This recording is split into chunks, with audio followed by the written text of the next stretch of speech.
people say it's free money, but a lot of times it's not free money because there's strings attached. So the first question I have is, when do you get access to that money? Is it immediately vested, or is it something you have to be in that job for 4 or 5 years before it's fully yours? If you take it out now, you get a 10% penalty. Where is it invested inside of there? How's that performing? What are the fees against it? And when do you actually get to use or benefit from the money? Because I don't think money's that valuable until you can utilize it. Money can be complicated. Let a nerd help you. We're here to demystify the complex nature of money by getting you answers from financial nerds and whiz kids. Welcome to Ask the Money Nerds, a weekly segment of the Wealth Labs podcast where we answer your most pressing money questions. You asked, we're answering. People that go to askthemoneynerds.com let us know what's going on in their life. And one of the major questions that have been coming up is, what do I do with my retirement plan? How does my 401k work? What options do I have? Do I have to have the penalty? Are there ways to move this into a tax-free environment? When should I take my money? Are there other alternatives? Can I invest this in my own way? That you name it. We're getting so many questions on this. So if you already retired, this probably isn't the video to watch. But if you are funding these, thinking of funding these, have money trapped inside of these, and wondering what your options are, well, we've got Chief Wealth Architect Stolba here. And we've also got Registered Investment Advisor Ryan O'Shea, because we have to bring in that level of expertise by bringing in a money nerd who has the licensing to talk about these things, and also the place I'd go get my information if I need to know about it. So, Stolba, let's just jump right on in. All right. So our first question comes in from Roxy. She says, right now my employer does a 401k match to a certain percentage, and she's currently putting in more than what her employer is matching.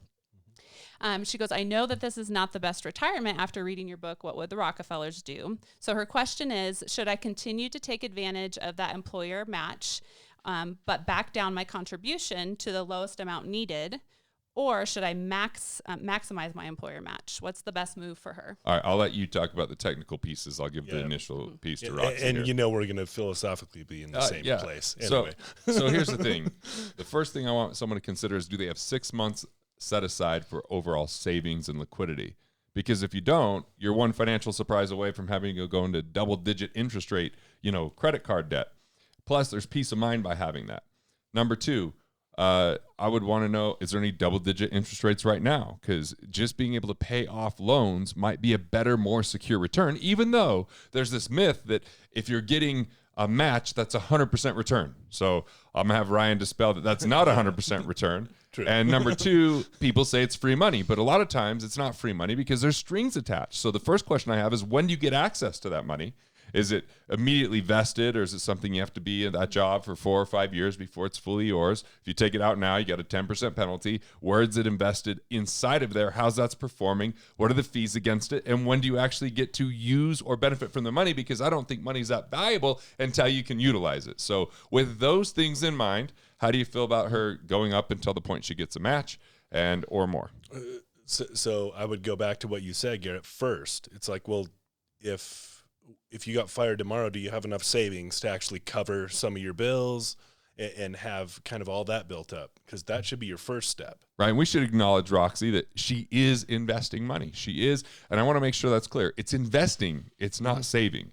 Yeah. Saving is moving money into places that are available. They're liquid. They're safe. Sure, it might not beat inflation. It might be earning a lower interest rate, but you know it's going to be there tomorrow. Yep. When we put money into retirement plans, a lot of people call that a savings plan, where it's more of an investment vehicle, and the investments are whatever fuels that vehicle, which are typically mutual funds.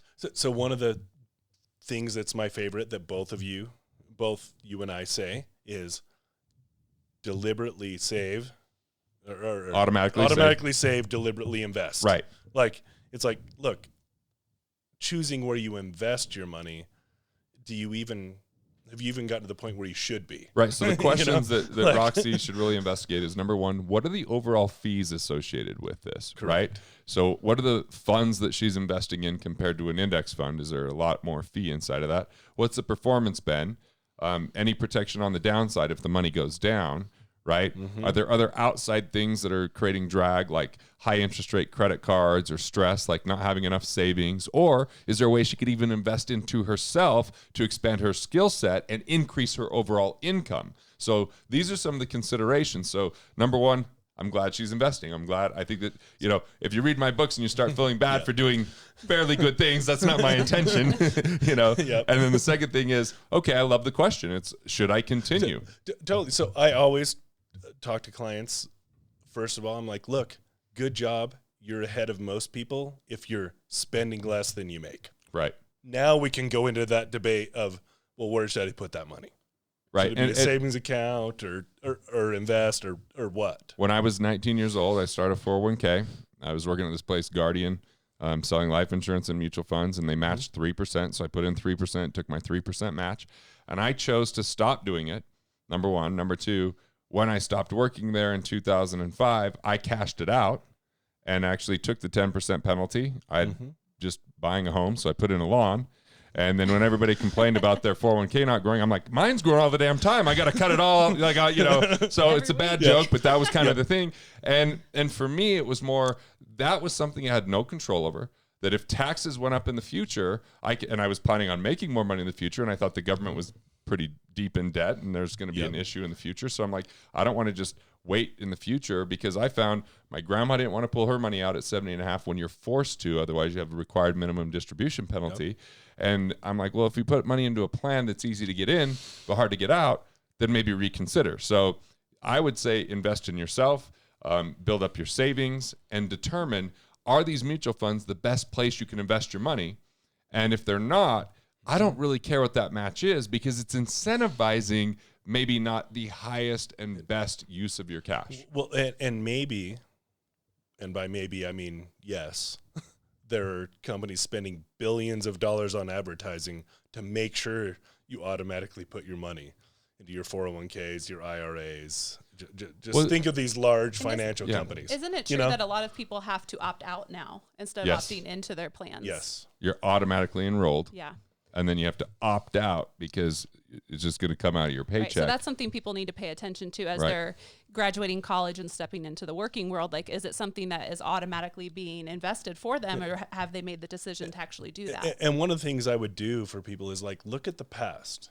Has putting money into 401ks worked for those who are retiring right now? Because the answer is no, financially.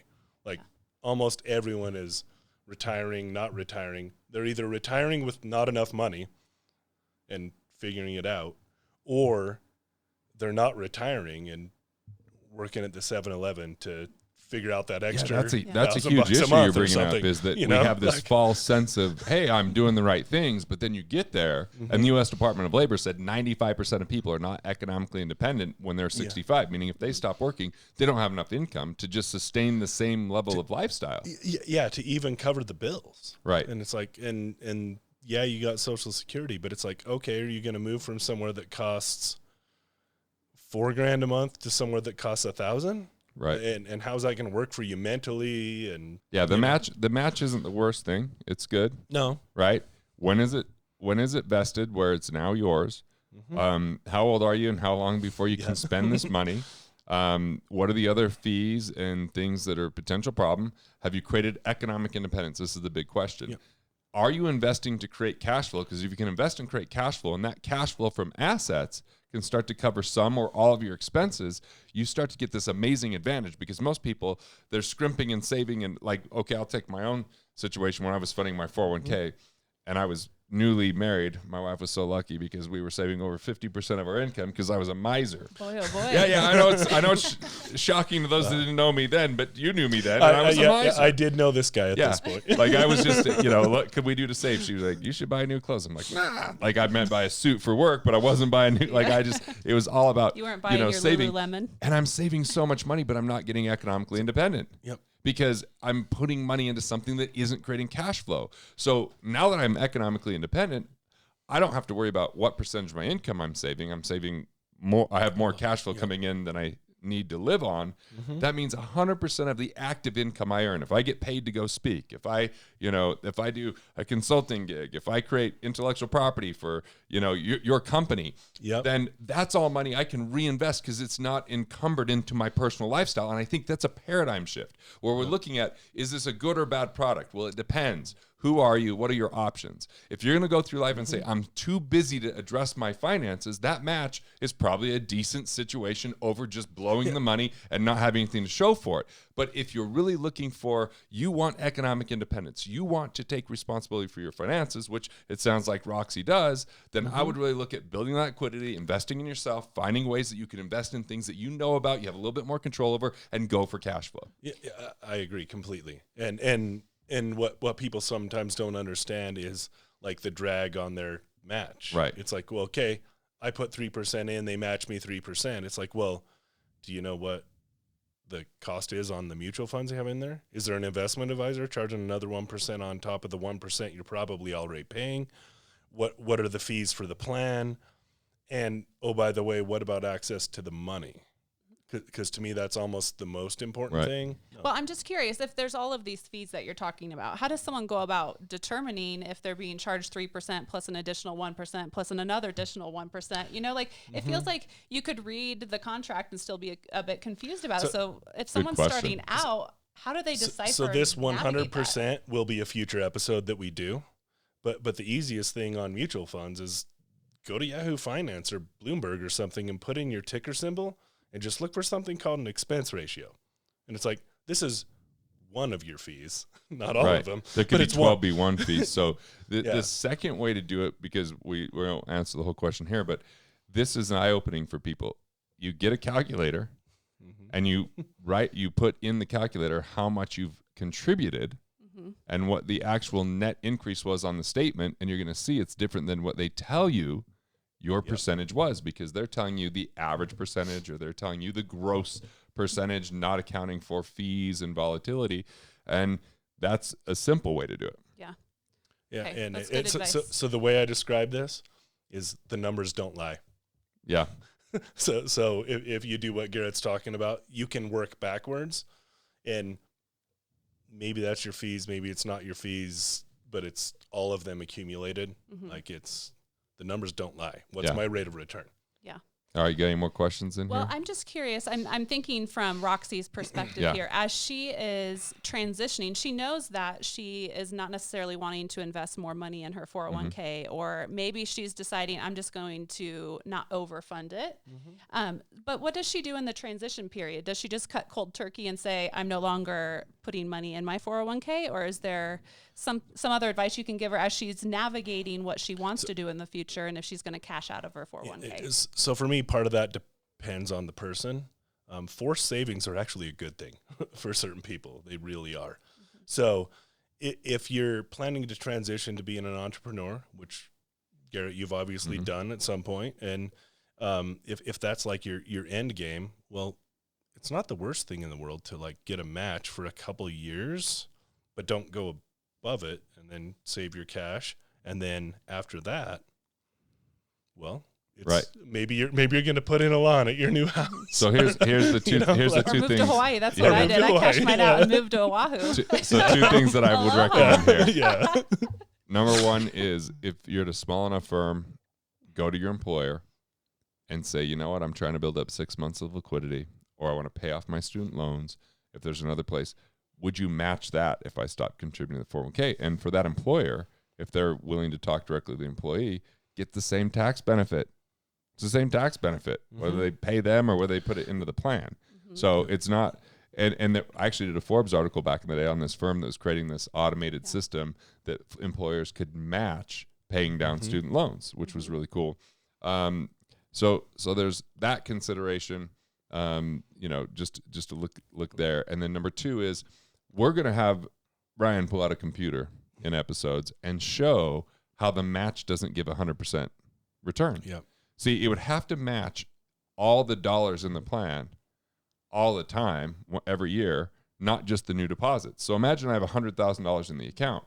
I put an extra $3,000 in the next year. They match $3,000.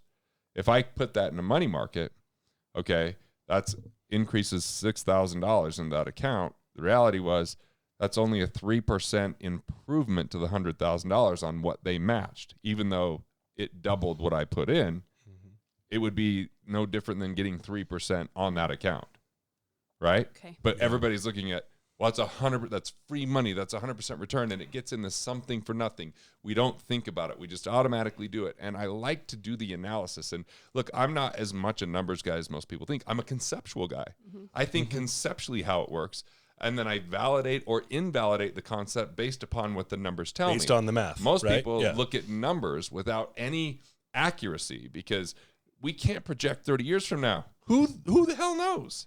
And yet people make decisions on that. I like to kind of reverse engineer and see what happens when I make a deposit and this happens. How much does it really go up? Might go up 2-3%. It doesn't go up 100% like the memes and the cliches and the conversation happens. So one of the scary things for me when I'm just advising people on their money is when they're making their decisions based on rate of return. It's like, wait, is that the only thing you're thinking about? Because that sounds like 100% rate of return, right? I put these dollars in and then I get these other dollars that are not mine. And it's like, do you really actually think that's all that's going on in that big picture? Because it's not true. Right, because we're talking about restrictions, when it's vested, what else is happening in your life, incentivizing you to do something like that. Kind of like people who go, oh, I got to get a mortgage because I get a tax deduction. Well, I don't know if that's the best decision because do you really want a home? Do you want all the maintenance that comes with the home? And is the home going to cash flow? And I think that's one of the major considerations we're talking about here today with Roxy is how do you create more cash flow? And if you can learn to create more cash flow, you're going to be in a superior position than accumulation and waiting and hoping in 30 years it's going to work out and telling everybody that you're going to get free money. We got more questions? We do have more questions. We'll switch gears a little bit. We're going to stay on the topic of 401ks, but this is a couple of questions have come in, one from Alexandra, Beverly, Jessica. They're really curious about how they go about liquidating their 401k because several of these people have watched you on the Money Revealed question and answer. They have They read pulled your the books. garbage can over, threw up in it as I talked about these plans, There's made a them sick lot to of- their stomach. There's a lot of concern and just questions about now that I'm aware that this is not maybe the best plan, the best thing to do with my money. Now, how do I liquidate it? And how do I avoid the penalties or, keep as much of the money as I put in as I can? So help people understand if they want to exit, how do they exit? And the safest, quote unquote, way to do that. So one of the unfun answers is you're probably not going to get out of some of the tax and penalty if you actually want to exit. But there are different ways you can do that. The first thing on 401ks is most of the time you have to not be employed there anymore to actually access the money. Unless they specifically write that it's okay to roll it over or move it while you're unless employed, which not many do. Yeah, unless you own the company, you can't change those rules. And why the heck would some large financial institution like build that in there so that you could actually take your money? Right. So if you're still employed, you may have some serious issues there. You can do loans. Yeah, you could borrow, but then my concern with borrowing is there's a specific payback period that if you don't pay back, you could get triggered the penalty. Correct. Right? And second is you now have to take your after-tax dollars to pay back a loan that's pre-tax. Correct. Does that make sense? So you Correct. borrow $5,000. Yeah. And that money hasn't been taxed yet, but then you got to take your tax dollars to pay that back. Yeah. Which might only be $3,500 to Right. pay back your $5,000. Yeah. Yeah. So there's the loans. If you're not employed any longer, 30 days is the typical window. You have to exit employment, wait 30 days, then you can access the money. From there, you can roll it to an IRA, which is a tax neutral event. So pre-tax to pre-tax. Right. So there's no tax when you roll to You're an not IRA. really changing anything. It's just pre-tax this money bucket, pre-tax this money bucket. It's a clean transition between the two. Right. Correct. Actually getting out, it will trigger.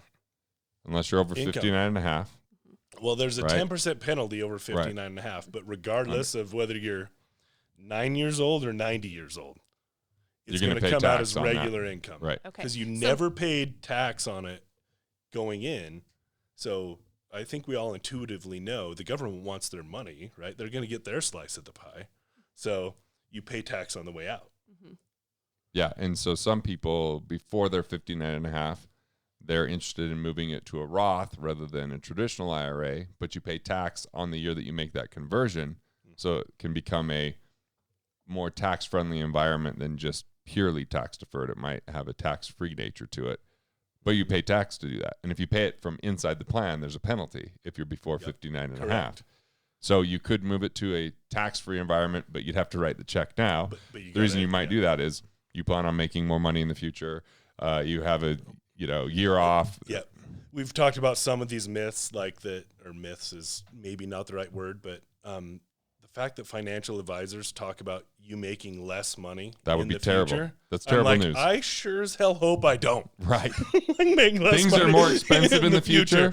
Like, and if I have more time to buy stuff.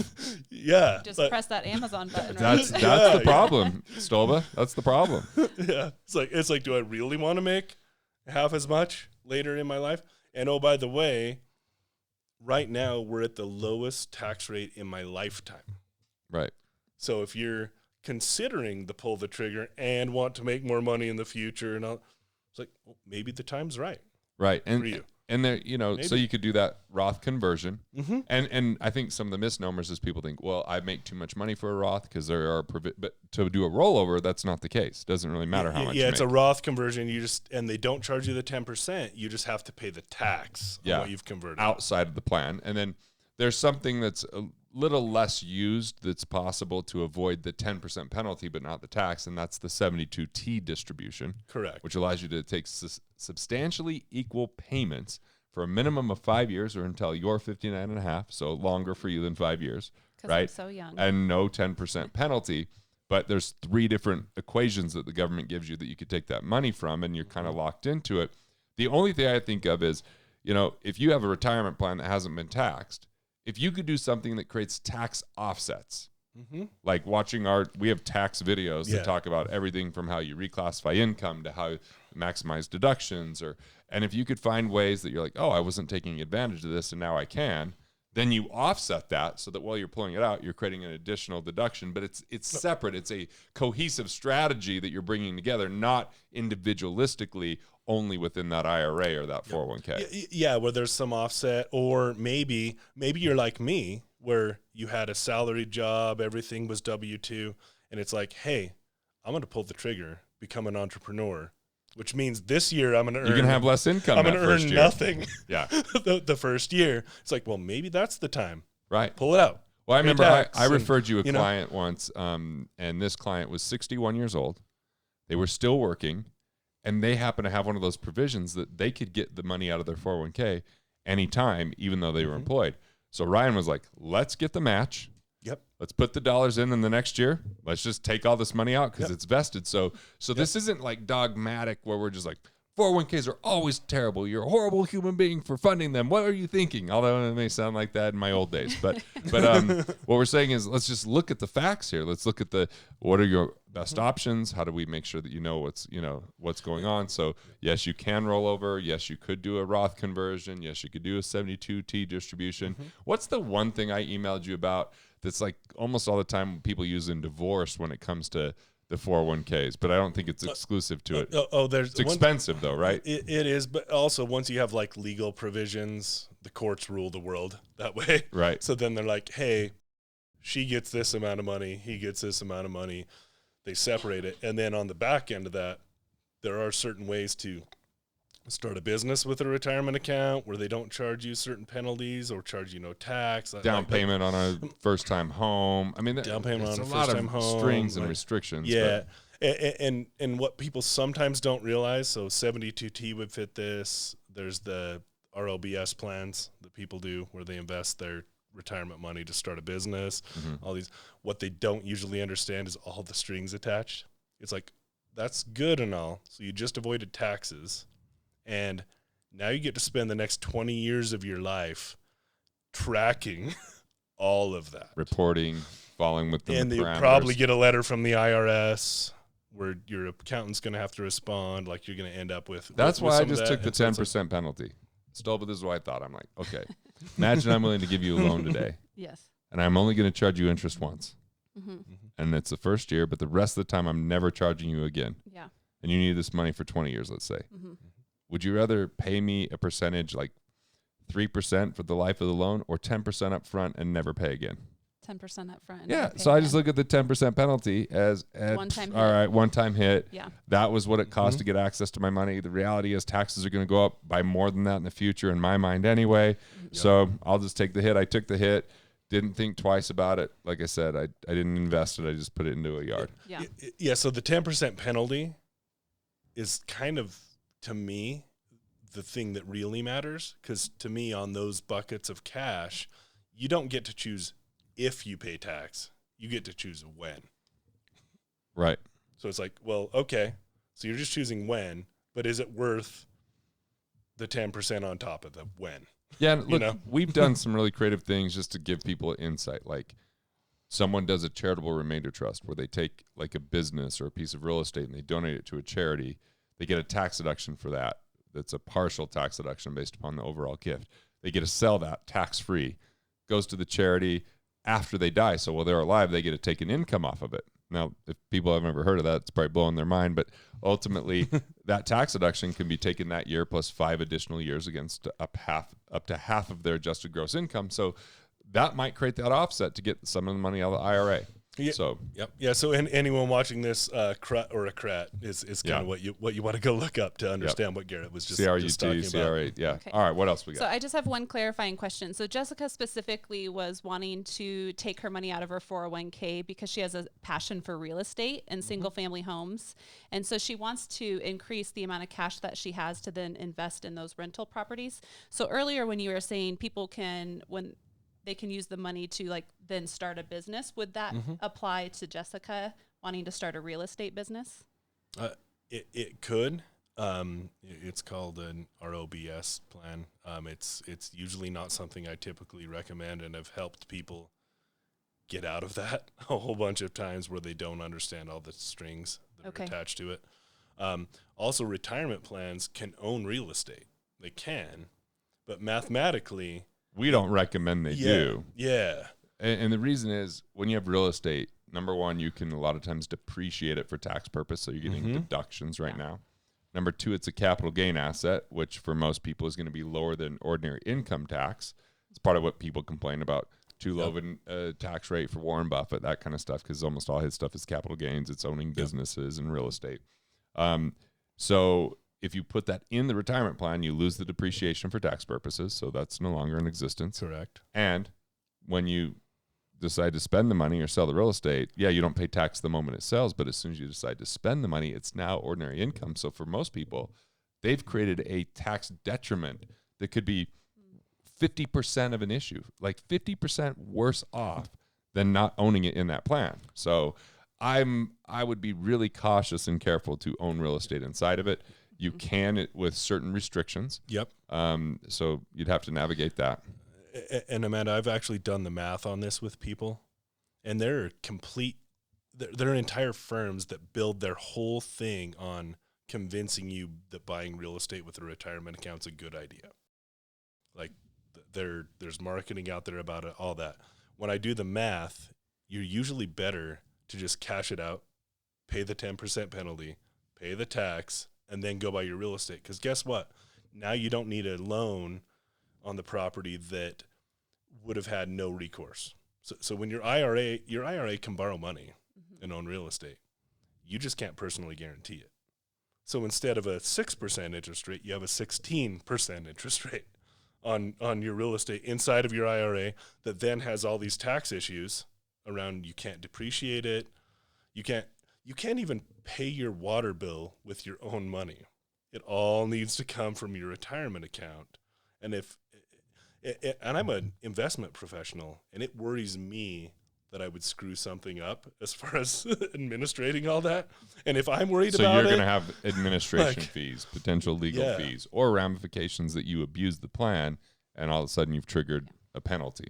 It honestly sounds like a big mess. It does. And it's usually weird that we don't love these programs.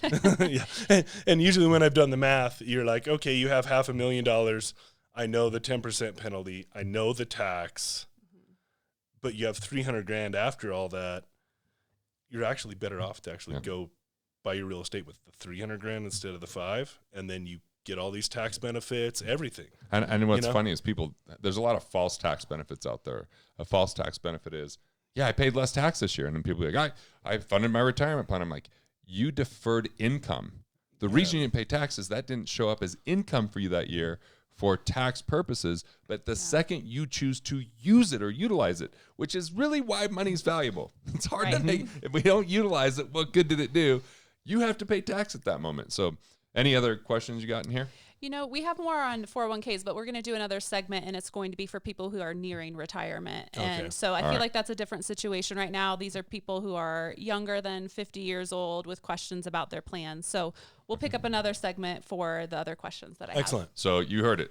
Invest in yourself, build up your liquidity, focus on cash flow. There are ways to avoid the penalty. In order to avoid the tax, you got to create an offset because it's merely a deferral. Consider whether or not you really want the match. If you don't have other things taken care of, it might actually be slowing you down from building the type of life that you want. But I'm saying congratulations for at least putting money away. Congratulations for doing the best you knew how at the time. I did it myself.